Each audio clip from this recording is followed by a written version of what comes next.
سلام، من علیرضا هستم و اینجا وارش اسپورت و با یه داماش پلاس دیگه با شما. همونطوری که میدونید داماش پلاس یه برنامه اختصاصیه که فقط از کانال یوتیوب وارش اسپورت پخش میشه. توی هفته گذشته در یک حرکت رونالدینیویی داماشی که قرار بود بره کردستان سر از تهران در آورد.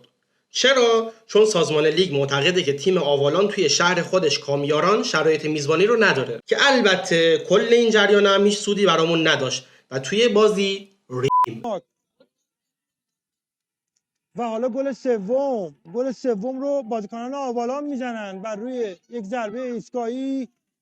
داماشی که قرار بود برای صدرنشینی بجنگه با باخت 3-2 جلوی آوالان به جایگاه 4م جدول سقوط کرد و الان دارایی و ستاره صدرو و پانیک توی جدول بالا سرمونن. خبر بد دیگه این که بازی بعدی باید توی رشت میزبان مقاومت آستارایی باشیم که توی بازی قبلیش از پانیک تالش 3 گل خورده و الان میخواد تمام تلاشش رو بکنه که از رقابت‌ها جا نمونه.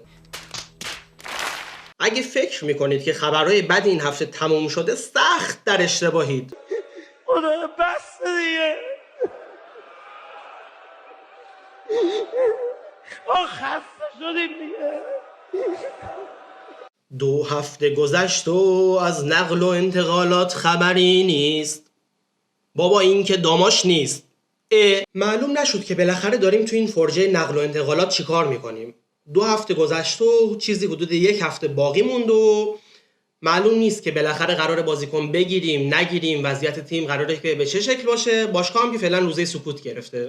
یه خبر نصف و نیمه خوبم داریم، ولی قبلش اگه تا اینجا با من بودید ممنون میشم که این ویدیو رو لایک کنید و مهمتر از اون کانال وارش اسپورت رو سابسکرایب کنید. اینم یه کد شارژ همراه اول برای اولین نفری که ویدیو رو تا اینجا دیده. حالا خبر خوب این که بعد خبر هفته پیش در مورد ممنوعیت حضور هوادارا توی استادیوم ها به دلیل کرونا، خوشبختانه خبر دیگه اومده که معاون رئیس جمهور دستور داده که مسابقات باید با حضور تماشاگرها صورت بگیره. خلاصه اینکه آماده شید که قراره به زودی توی استادیوم سردار جنگل از رقبامون میزبانی کنیم.